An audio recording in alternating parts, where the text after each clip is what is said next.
আজকের বক্তব্যে আমার যেটা বিষয়, প্রচলিত রাজনীতি বনাম আহলে হাদিসের রাজনীতি। সম্মানিত উপস্থিতি, একটা সমাজ ভালো বা মন্দ হয় অনেকটা তার নেতৃত্বের উপরে। একটা সমাজের নেতা যেমন হয়, সাধারণত তার অধীনস্থরাও বা তার অধীনে যারা বসবাস করে তাদের আচরণ অনেকটা সেরকমই ঘটে। এই জন্যই আল্লাহ রাসূল সাল্লাল্লাহু আলাইহি ওয়াসাল্লাম বলছেন যে ইদা উসতিদাল আমরু ইলা গায়রি আহলি ফান্তাযিরিস সাআ, যখন দেখবা ক্ষমতায় বা নেতৃত্বে অযোগ্য লোক আছে তখন তোমরা কিয়ামতের জন্য অপেক্ষা করো। অর্থাৎ একটা অসৎ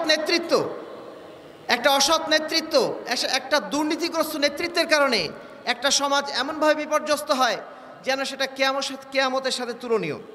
সম্মানিত উপস্থিতি, উমর রাদিয়াল্লাহু আনহু বলছেন 3টা জিনিসের কারণে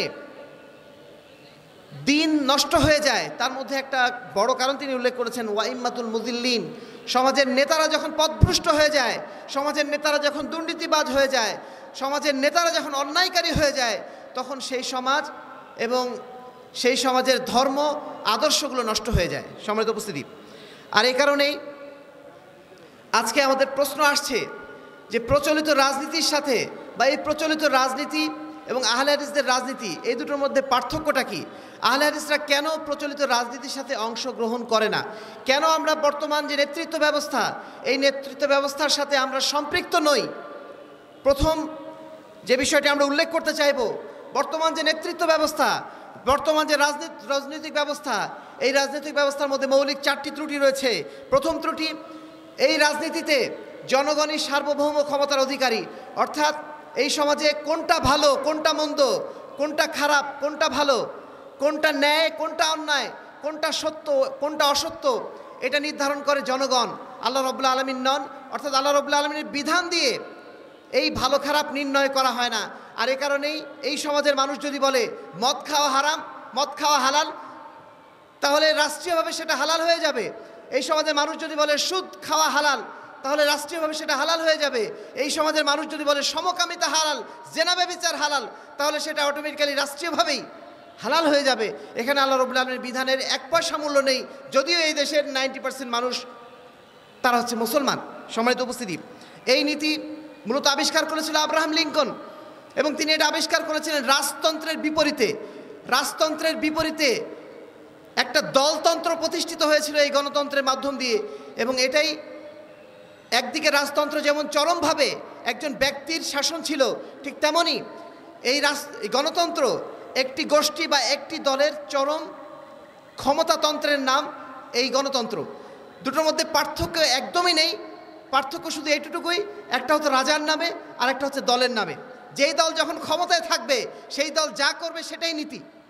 এই সিস্টেম মূলত আব্রাহাম লিঙ্কন যেটা চালু করেছিল, এই নীতিমালা হতে পারে সেটা পাশ্চাত্যের জন্য, অমুসলিমদের জন্য ভালো, কিন্তু একজন মুসলমানের জন্য এক মুহূর্তের জন্য এই নীতি কখনোই কাম্য হতে পারে না। একজন মুসলমানের মুখে কখনোই জনগণই সার্বভৌম ক্ষমতার উৎস এই বাক্য কখনো উচ্চারিত হতে পারে না। এই শিরকি বাক্য কখনো কোনো মুসলমানের আদর্শ হতে পারে না। দ্বিতীয় যে বিষয়টি, গণতন্ত্র হচ্ছে ধর্মনিরপেক্ষতাবাদের নামান্তর।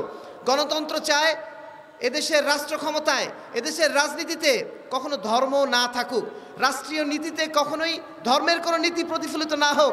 তারা মনে করে রাষ্ট্র থাকবে ধর্মহীন, ধর্ম শুধু চলবে মসজিদের মধ্যে, ধর্ম শুধু চলবে প্যাগোডার মধ্যে, মন্দিরের মধ্যে, ধর্মের অস্তিত্ব যেন রাষ্ট্রে না থাকে।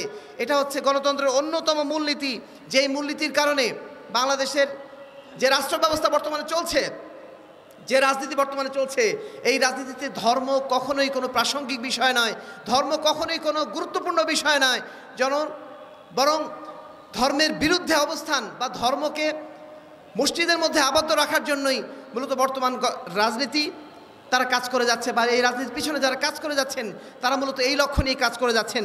3 নম্বর বিষয়, এই গণতন্ত্র মেধাহীন নেতৃত্ব ব্যবস্থা দিয়েছে। এই গণতন্ত্রের মাধ্যম দিয়ে কখনো একজন সৎ নেতৃত্ব, আদর্শ নেতৃত্ব প্রতিষ্ঠিত হওয়া সম্ভব নয়। পৃথিবীর কোথাও গণতন্ত্রের মাধ্যম দিয়ে কোনো সৎ নেতৃত্ব, কোনো আদর্শ নেতৃত্ব, কোনো ধর্মতান্ত্রিক নেতৃত্ব কখনো প্রতিষ্ঠিত হয় নাই। আজকের যুগেও মোহতারাম আমির জামান মাঝে মধ্যেই বলেন, যদি আমাদের রসুল মুহাম্মদ সাল্লাল্লাহু আলাইহি ওয়াসাল্লামকেও যদি ক্ষমতায় ক্ষমতায় নেওয়ার জন্য আজকে ভোটে দাঁড় করানো হতো, তবু তিনিও ফেল করে যেতেন, তিনিও কখনো ক্ষমতায় যেতে পারতেন না এই ভোটতন্ত্রের মাধ্যম দিয়ে, এই জনতন্ত্রের মাধ্যম দিয়ে বা এই গণতন্ত্রের মাধ্যম দিয়ে। তার কারণ এই গণতন্ত্রে শুধুমাত্র মানুষের মাথা গোনা হয়, কে কয়টা ভোট দিল সেটা গোনা হয়, কাকে নির্বাচিত করা হলো, যে ব্যক্তিকে নির্বাচিত করা হলো সে কোনো আদর্শ ব্যক্তি কিনা, সে কোনো সৎ ব্যক্তি কিনা, এটা নিয়ে বিশেষ কোনো প্রশ্ন তোলা হয় না। প্রশ্ন কেবল তোলা হয় এটাই যে কতজন তাকে ভোট দিয়েছে। যত বেশি ভোট পাবে একজন মানুষ, সে যতই অযোগ্য হোক না কেন, সেই আমাদের সমাজে নেতা হয়ে বসে। আর এই কারণে আমরা দেখেছি বিগত সরকার কেন, বিগত 53 বছরে আমরা আমাদের সরকার ব্যবস্থায় যাদের দেখেছি, অধিকাংশই তারা অযোগ্য মানুষ, অধিকাংশই তারা দুর্নীতিবাজ, অধিকাংশই তারা সমাজের সবচেয়ে নিগৃহীত ব্যক্তি বা নিকৃষ্ট ব্যক্তি। অর্থাৎ তাদের দ্বারা সমাজে কোনো আদর্শ প্রতিষ্ঠিত হওয়া সম্ভব না। কিন্তু তারা জনগণের মাধ্যম দিয়ে, পপুলার গণতন্ত্রের মাধ্যম দিয়ে, টাকা পয়সা দিয়ে তারা এই ক্ষমতায় তারা আরোহণ করতে সক্ষম হয়েছে। সম্মানিত উপস্থিতি, 4 নম্বর যেটা বিষয় সেটা হচ্ছে গণতন্ত্র ক্ষমতার মানুষের লোভ তৈরি করে দেয়। মানুষ ক্ষমতার জন্য পাগল হয়ে যায়। এক দল ক্ষমতায় আছে, আরেক দলকে ক্ষমতায় যেভাবে যেন না যেতে পারে সেটাই তাদের সর্বোচ্চ চেষ্টা থাকে। আর যারা ক্ষমতায় নেই তাদের চেষ্টা থাকে কিভাবে যারা ক্ষমতায় আছে তাদেরকে নামিয়ে দিয়ে আমরা ক্ষমতায় যাব। এই যে ক্ষমতার লোভ, এই ক্ষমতার লোভ ইসলামে সম্পূর্ণ নিষেধ। ইসলাম বলেই দিয়েছে তোমরা কখনো ক্ষমতা চেয়ে নিও না। আল্লাহ রাসূল সাল্লাল্লাহু আলাইহি ওয়াসাল্লাম স্পষ্ট ভাষায় বলে দিয়েছেন লা তাসআলিল ইমারা, তোমরা কখনোই ক্ষমতা চেয়ে নিও না। ক্ষমতা চেয়ে নেওয়াটা ইসলামে সম্পূর্ণ নিষেধ। এই নিষিদ্ধ কাজটা গণতন্ত্রে একদম বাধ্যতামূলক। যদি আপনি ক্ষমতা না চান, ক্ষমতা আপনি কে দেবে?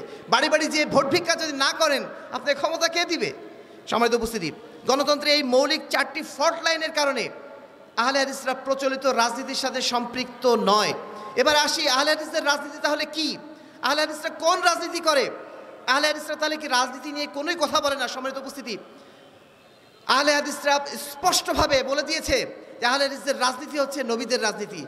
1,24,000 পয়গম্বর যে রাজনীতি করে গিয়েছেন, সমাজ পরিবর্তনের জন্য যে প্রচেষ্টা চালিয়ে গিয়েছেন, যে সমাজ বিপ্লবের যে চেষ্টা চালিয়ে গিয়েছেন, সেই চেষ্টায় আহলে হাদিসরা চালিয়ে যায়। আর এই কারণেই আহলে হাদিসরা প্রচলিত রাজনীতিকে সম্পূর্ণ বর্জনীয় বলে মনে করে। শেখ আলবানী একটা কথা বলেছেন, মিনাস সিয়াসা তারকুস সিয়াসা, অর্থাৎ বর্তমান যুগের রাজনীতিকে পরিত্যাগ করাই, প্রচলিত রাজনীতিকে পরিত্যাগ করাই হচ্ছে আমাদের রাজনীতি। প্রচলিত এই সিস্টেমকে পরিবর্তন করার জন্য যে চেষ্টা, সেটাই হচ্ছে আমাদের রাজনীতি। প্রচলিত এই রাজনীতির সাথে আমরা কোনোভাবেই একমত পোষণ করতে পারি না। আমরা আহলুল হাদিস, আমরা শিরক এবং বিদআতের বিরুদ্ধে লড়াই করি। আমরা আহলে হাদিস হওয়ার পরেও, শিরক বিদআতের বিরুদ্ধে আমরা লড়াইকারী হওয়ার পরেও কিভাবে আমরা গণতন্ত্রের মতো একটা শিরকি তন্ত্রের সাথে, প্রচলিত এই রাজনীতির এই শিরকি তন্ত্রের সাথে আমরা কিভাবে একমত পোষণ করতে পারি? সম্মানিত উপস্থিতি, আহলে হাদিসদের রাজনীতি দাওয়াত ও জিহাদের রাজনীতি। আহলে হাদিসদের রাজনীতি আমর বিল মারুফ ওয়ান নাহি আনিল মুনকারের রাজনীতি। আহলে হাদিসদের রাজনীতি সৎ কাজের আদেশ এবং অসৎ কাজের নিষেধের মাধ্যমে সমাজ পরিবর্তনের রাজনীতি। আহলে হাদিসদের রাজনীতি ক্ষমতার রাজনীতি নয়, আদর্শের রাজনীতি। আহলে হাদিসরা কখনোই নিজেকে ক্ষমতায় দেখার জন্য রাজনীতি করে না। আহলে হাদিসরা ক্ষমতায় যারা আছেন তাদের নীতি পরিবর্তন করার জন্য তারা রাজনীতি করেন, তারা সিস্টেম পরিবর্তনের জন্য রাজনীতি করেন। নিজেরা সিস্টেমে ঢুকে ক্ষমতায় যাওয়ার জন্য তারা কখনো চেষ্টা চালান না। আমাদের রাজনীতি কখনো ক্ষমতার রাজনীতি না, আমাদের রাজনীতি আদর্শের রাজনীতি। আর এটাই হচ্ছে নবীদের রাজনীতি। লাকাদ কানা লাকুম ফি রাসূলিল্লাহি উসওয়াতুন হাসানাহ, আল্লাহ রাব্বুল আলামিন বলে দিচ্ছেন তোমাদের জন্য আল্লাহর রাসূলের মধ্যেই রয়েছে সর্বোত্তম আদর্শ। তিনি আমাদেরকে দেখিয়ে দিয়েছেন এটাই আমাদের রাজনীতি। আমরা কেন পাশ্চাত্যের এই নোংরা রাজনীতির সাথে, প্রচলিত এই নোংরা রাজনীতির সাথে নিজেরা ঐক্যমত্য পোষণ করতে পারি? সম্মানিত উপস্থিতি, এই রাজনীতি, আহলে হাদিসের যে রাজনীতি, এই রাজনীতি বাস্তবায়নের পিছনে আমাদের মৌলিক কয়েকটা বিষয় রয়েছে। প্রথমত, আমরা জনগণের শাসন চাই না, আমরা চাই আল্লাহর শাসন। আমরা জনগণের সার্বভৌমত্ব প্রতিষ্ঠা করতে চাই না, আমরা আল্লাহর সার্বভৌমত্ব প্রতিষ্ঠা করার জন্যই সর্বাত্মক প্রচেষ্টা চালিয়ে যাচ্ছি। আল্লাহ বলছেন ওয়াকুলিল হাক্কু মির রাব্বিকুম, সত্য আসে শুধুমাত্র আল্লাহর পক্ষ থেকে, হক আসে শুধুমাত্র আল্লাহর পক্ষ থেকে। ফামান শাআ ফালিউমিন ওয়া মান শাআ ফালিয়াকফুর, যার ইচ্ছা হয় সেটা মেনে নিক, যার ইচ্ছা হয় সেটা ছেড়ে দিক, এতে আল্লাহ রাব্বুল আলামিনের কিচ্ছু যায় আসে না। আমরাও যে রাজনীতি করছি, এই রাজনীতিতে আমাদের মৌলিক উদ্দেশ্য আল্লাহর শাসন, আল্লাহর বিধানকে প্রতিষ্ঠা করা, আল্লাহর সার্বভৌম ক্ষমতাকে প্রতিষ্ঠা করা। জনগণের সার্বভৌম ক্ষমতা প্রতিষ্ঠা করার জন্য আমরা একটা সেকেন্ড ব্যয় করতে রাজি নই। আল্লাহ রাব্বুল আলামিন বলছেন আলা লাহুল খালকু ওয়াল আমরু, আলা লাহুল খালকু ওয়াল আমরু, যিনি সৃষ্টি করেছেন নির্দেশ চলবে তার, শাসন চলবে তার। আমরা সেই আল্লাহ রাব্বুল আলামিনের শাসন প্রতিষ্ঠার জন্যই কাজ করি। আমরা কোনো অবস্থাতেই জনগণের শাসনের যে নীতিমালা আজকে রয়েছে তার সাথে আমরা একটা সেকেন্ডের জন্য একমত পোষণ করি না। সম্মানিত উপস্থিতি, আমরা চাই আল্লাহর জমিনে আল্লাহর দ্বীনকে প্রতিষ্ঠা করতে। আল্লাহ রাব্বুল আলামিন এই দুনিয়াতে মানুষকে প্রেরণই করেছেন একটাই উদ্দেশ্যে, যেন মানুষ আল্লাহর দাসত্ব স্বীকার করে নেয়, আল্লাহর কাছে মাথা নত করে, আল্লাহর কাছে আত্মসমর্পণ করে, আল্লাহর বিধানকে পরিপূর্ণভাবে মেনে নেয়। এই তাওহীদ প্রতিষ্ঠার জন্য আল্লাহ রাব্বুল আলামিন এই জমিনে মানুষ এবং জিন এবং ইনসানকে প্রেরণ করেছেন। আমরা সেই লক্ষ্য বাস্তবায়নের জন্যই কাজ করতে চাই। আল্লাহ বলছেন হুয়াল্লাযী আরসালা রাসূলাহু বিল হুদা, তিনি তার রাসূলকে এই জন্যই প্রেরণ করেছেন হেদায়েত সহকারে, ওয়া দীনিল হক, এবং সত্য দিন সহকারে। কেন? লিইউযহিরাহু আলা দ্বীনি কুল্লি, যেন অন্য সমস্ত দিনের উপরে আল্লাহর দ্বীনকে বিজয়ী তিনি করতে পারেন।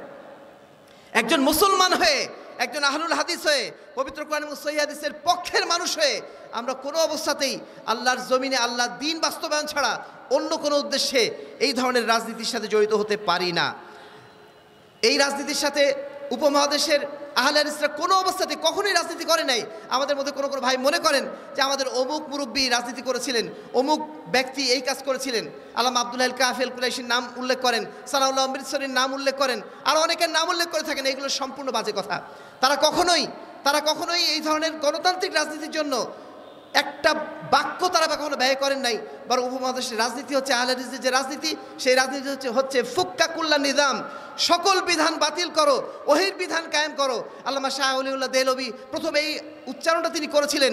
তারপরে আহলে হাদিস ওলামায়ে কেরাম তারা জিহাদ আন্দোলনের মাধ্যম দিয়ে ব্রিটিশদের হাত থেকে এই দেশকে রক্ষা করেছিলেন।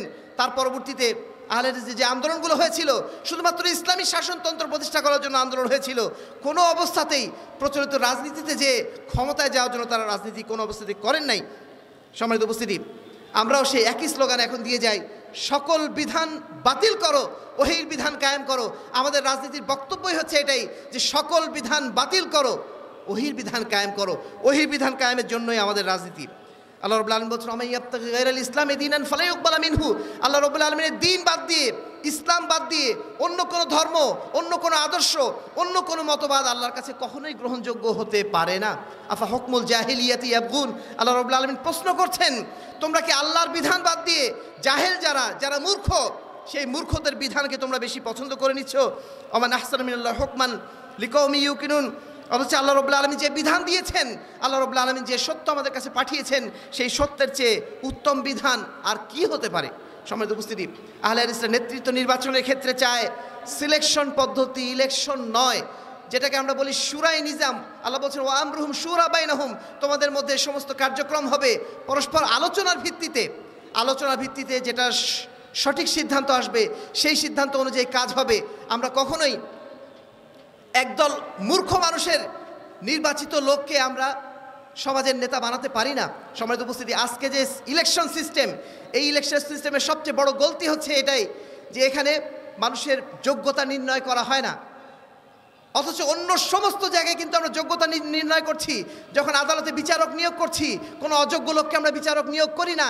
সেখানে একটা পরীক্ষা নিয়ে তাদের মধ্যে সবচেয়ে যিনি উপযুক্ত তাকে আমি বিচারক নিয়োগ করছি। আমার স্কুলে যাকে আমি প্রধান শিক্ষক বানাচ্ছি, যাকে আমি প্রিন্সিপাল বানাচ্ছি, তাকে আমি ছাত্রদের ভোটে প্রিন্সিপাল বানাই না। তাকেও কিন্তু একটা সিলেকশন টিম এসে তাদের যোগ্যতা নির্ণয় করে তারপরে তাকে মানে স্কুলের প্রধান হিসাবে বা প্রিন্সিপাল হিসেবে তাকে নিয়োগ করেন। সমাজের প্রত্যেকটা ক্ষেত্রে আমরা যোগ্যতা অনুযায়ী নেতৃত্ব নির্বাচন করি। শুধুমাত্র সমাজের সর্বোচ্চ স্থান, যেই স্থানে নেতৃত্ব সবচেয়ে বেশি জরুরি, যে স্থানে নেতৃত্বের যোগ্যতাটা সবচেয়ে বেশি জরুরি ছিল, সেই জায়গায় আমরা আর কোনো যোগ্যতা নির্ণয় করছি না। আর এর ফলশ্রুতিতে আজকে আমাদের সমাজে এত বেশি দুর্নীতি, এত বেশি অনাচার, এত বেশি আমাদের জুলুম নির্যাতনের যে সয়লাভ আমরা দেখছি, এর পিছনে মূল কারণ হচ্ছে এটাই, যে আমরা যোগ্য নেতৃত্ব নির্বাচনের জন্য সিস্টেম বের করতে পারি নাই। এই ইলেকশন সিস্টেমের মাধ্যম দিয়ে কখনো যোগ্য নেতৃত্ব আসতে পারে না। যোগ্য নেতৃত্ব আসতে পারে শুধুমাত্র সিলেকশনের মাধ্যম দিয়ে, যেটা ইসলামে রয়েছে আহলুল হাল ওয়াল আকদের মাধ্যম দিয়ে।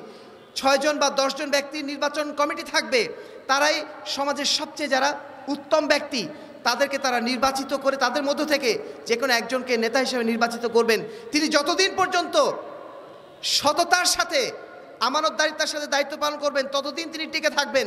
আর যেই মুহূর্তে তিনি অসৎ হয়ে যাবেন, অন্যায় কাজ করবেন, সেই মুহূর্তে তাকে বহিষ্কার করা হবে। এটাই হচ্ছে ইসলামী নীতিমালা, এটাই হচ্ছে ইসলামের নেতৃত্ব নির্বাচনের নীতিমালা। 4 নম্বর এবং সর্বশেষ যে নিয়ম, সেটা হচ্ছে ইসলামের নেতৃত্ব মানে ক্ষমতার নাম নয়। ইসলামের নেতৃত্ব মানে আমানতদারিতার নাম। ইসলাম যখন যাকে দায়িত্ব দেয়, সে ভয়ে সে দায়িত্ব ছেড়ে দেওয়ার জন্য ব্যস্ত হয়ে যায়। আর প্রচলিত নিয়মে ক্ষমতা মানুষ নেওয়ার জন্য পাগল হয়ে যায়। আর ইসলামে ক্ষমতা যদি কাউকে দেওয়া হয়, সে বরং উল্টা ভয় পেয়ে যায়। আল্লাহ রাসূল সাল্লাল্লাহু আলাইহি ওয়াসাল্লাম বলছেন, যাকে নেতৃত্ব দেওয়া হলো তাকে যেন ছুরিবিহীন জবাই করে দেওয়া হলো, কারণ তার দায়িত্ব সবচেয়ে বেশি, আল্লাহর কাছে তার ধরা পাওয়ার সম্ভাবনা সবচেয়ে বেশি। এজন্য সে সব সময় ভয়ে ভয়ে থাকে। উমর রাদিয়াল্লাহু আনহুর নেতৃত্ব সম্পর্কে আপনারা জানেন, তিনি বলছেন যে আমি তো নেতৃত্ব নিয়েছি, আমি তো খলিফার দায়িত্ব নিয়েছি, আমার এই খেলাফতকালে ওই ফোরাত নদীর তীরে একটা কুকুরও যদি না খেয়ে মারা যায়, তবু আমাকে আল্লাহর কাছে জবাবদিহি করতে হবে। ইসলামী নেতৃত্ব সবসময় এরকম ভয়ে থাকে, তারা আমানতদারিতা হিসেবে মনে করে এটাকে।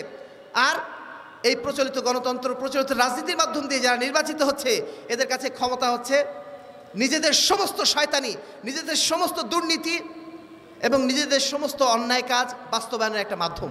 সম্মানিত উপস্থিতি, এই কারণে আমরা প্রচলিত রাজনীতির সাথে একত্রিত নই, সম্পৃক্ত নই, কোনো অবস্থাতে আমরা সম্পৃক্ত থাকতেও পারি না। সর্বশেষ যে বিষয়টি আমরা বলতে চাইব, যে আজকের মুসলিম উম্মাহ, আজকের বাংলাদেশ আলহামদুলিল্লাহ যে পর্যায়ে পৌঁছেছে, এই পর্যায়ে এসে আলহামদুলিল্লাহ খুব চমৎকার একটা পরিবেশ আমরা পেয়েছি। স্বাধীনতার পরে 53 বছরে আমরা এত সুন্দর পরিবেশ আর কখনো পাই নাই। ইসলামের পক্ষে কিছু কাজ করার জন্য, ইসলামের পক্ষে কিছু বলার জন্য আজকে আমাদের সবচেয়ে সুবর্ণ সময় এসেছে। আমরা আমাদের যারা ইসলামী নেতৃত্ব আছেন, আমাদের যারা সচেতন জনগণ আছেন, তাদের সবার প্রতি যে বিশেষ আহ্বানটা আমরা আজকে রাখতে চাই, যে আমরা যদি এই সমাজে শান্তি চাই, এই সমাজকে দুর্নীতিমুক্ত করতে চাই, এই সমাজকে জুলুম মুক্ত করতে চাই, তাহলে আমাদের একটাই পথ খোলা রয়েছে, সেটা হচ্ছে ইসলামের কাছে ফিরে আসা। ইসলামের কাছে যদি ফিরে আসতে পারি আমরা আজকের এই দিনে, তাহলে ইনশাআল্লাহ এই সমাজ থেকে দুর্নীতিমুক্ত হবে, এই সমাজ থেকে জুলুম মুক্ত হবে। আর যদি আমরা আবার ঘুরে ফিরে সেই আগের নীতিতেই চলে যাই, আগের নীতিতেই যদি আবার ফিরে যাই, তাহলে যেই লাউ সেই কদু হয়ে যাবে, যেই লাউ সেই কদু হয়ে যাবে। যেই স্বৈরাচার সরকার বলি আর যাকেই বলি, যাকে আমরা বিতাড়িত করলাম, সেই একই স্বৈরাচার, একই দুর্নীতিবাজ লোকজন আবার এসে এখানে ভিড় করবে, যদি আমরা আমাদের এই নীতি থেকে দূরে সরে না আসি। আজকের দিনে আমাদের সবচেয়ে বড় করণীয় এখন এটাই, যে জনগণকে এটা বোঝানো যে ইসলামী খেলাফতি হচ্ছে মানুষের জন্য সবচেয়ে কল্যাণকর বিধান। শুধুমাত্র মুসলমানদের জন্য না, কাফেরদের জন্য, অমুসলিমদের জন্য এটা সবচেয়ে সুন্দর নীতিমালা। ইসলামের কাছে বিশ্বের সমস্ত মানুষ নিরাপদ, ইসলামের কাছে অমুসলিমরাও নিরাপদ, ইসলামের কাছে হিন্দুরাও নিরাপদ, ইসলামের কাছে কেউ কখনো জুলুমের শিকার হয় না। এটা আমরা জনগণকে বুঝাতে চাই।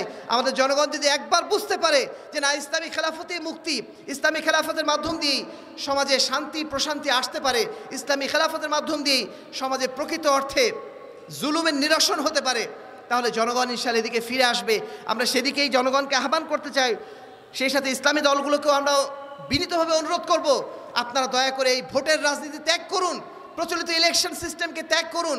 আপনারা সবাই যদি সম্মিলিত কণ্ঠে এই দাবি মানুষের কাছে তুলতে পারেন, এই আহ্বান মানুষের কাছে করতে পারেন যে ইসলামী খেলাফতি একমাত্র মুক্তির পথ, তাহলে ইনশাআল্লাহ এই সমাজ ব্যবস্থা প্রস্তুত হয়ে যাবে ওই শাসন ব্যবস্থার গ্রহণ করার জন্য, যেই শাসন ব্যবস্থা প্রতিষ্ঠিত করে গিয়েছিলেন আমাদের নবী মুহাম্মদ রাসূলুল্লাহ সাল্লাল্লাহু আলাইহি সাল্লাম। আমাদের খোলাফায়ে রাশিদিন, তারা যে আল খিলাফ আলা মিনহাজি নবুয়া, নবুয়তের তরিকায় যে খেলাফত রেখে গিয়েছিলেন, সেই খেলাফত ইনশাআল্লাহ আবারও প্রতিষ্ঠিত হবে। সম্মানিত উপস্থিতি, পরিশেষে আপনাদের প্রতি আবারও আহ্বান জানাবো, আপনারা মনে করবেন না যে আমরা সংখ্যায় কম, সামান্য কিছু লোক হকের পক্ষে থাকলে কি সমাজ পরিবর্তন হবে? হতে পারে। ইসলামের যে বিজয়ের ধারাগুলো দেখবেন, ওমর রাদিয়াল্লাহু আনহুর যুগে যত বিজয় হয়েছে, মুসলমানদের সৈন্য সংখ্যা যত, তার চেয়ে কয়েক গুণ বেশি হচ্ছে অমুসলিমদের সৈন্য সংখ্যা, কিন্তু প্রত্যেক জায়গাতেই মুসলমানরা বিজয় লাভ করেছিল, কাফেররা পরাজিত হয়েছিল। আল্লাহ ঘোষণা দিচ্ছেন, কাম মিন ফিয়াতিন কালিলাতিন গালাবাত ফিআতান কাসীরাতান বিইজনিল্লাহ। কত ছোট ছোট দল, কত কম সংখ্যক দল বড় বড় দলের উপর বিজয় লাভ করেছে, যখন তারা হকের উপর টিকে ছিল, যখন তারা ধৈর্য ধারণ করেছিল, যখন তারা আল্লাহ রাব্বুল আলামিনের বিধানের উপর প্রতিষ্ঠিত ছিল। অতএব আজকের দিনে আমাদের সবচেয়ে বড় কর্তব্য এটাই যে আমরা যে কোনো মূল্যে আদর্শের উপর টিকে থাকবো। আমরা যদি একজনই থাকি, একজনই আমরা আদর্শের উপর টিকে থাকবো।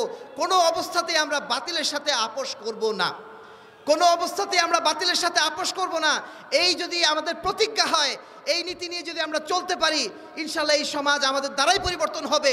কখনো কোনো আপোষকামী লোক দিয়ে, শিথিল মানুষ দিয়ে হয়তো সে ক্ষমতায় যেতে পারে, হয়তো সে ক্ষমতার কাছে যারা আছেন তাদের সাথে হয়তো থাকতে পারে, কিন্তু কোনো অবস্থাতেই কোনো আদর্শিক বিজয় কোনো আপোষকামী লোক দিয়ে সম্ভব নয়। যদি আদর্শিক বিজয় অর্জন করতে হয়, পথ একটাই, আদর্শের উপর টিকে থাকতে হবে, হয় শহীদ না হলে গাজী। এটাই হচ্ছে আমাদের সর্বোত্তম পথ। এই পথের উপর টিকে থাকতে পারলেই ইনশাআল্লাহ আল্লাহ রাব্বুল আলামিন দুনিয়াতে আমাদের বিজয় দান করবেন, আখিরাতে আমাদের বিজয় দান করবেন। যদি দুনিয়াতে পরাজিত হই তবু আমাদের লস নেই, কাল কিয়ামতের ময়দানে ইনশাআল্লাহ আল্লাহ রাব্বুল আলামিন আমাদেরকে তার মুক্তিপ্রাপ্ত বান্দাদের মধ্যে অন্তর্ভুক্ত করবেন। আর এটাই হচ্ছে মুমিনের জন্য সর্বশ্রেষ্ঠ বিজয়। আল্লাহ রাব্বুল আলামিন আমাদের প্রত্যেককে তার দ্বীনের উপর সুপ্রতিষ্ঠিত থাকার তৌফিক দান করুন।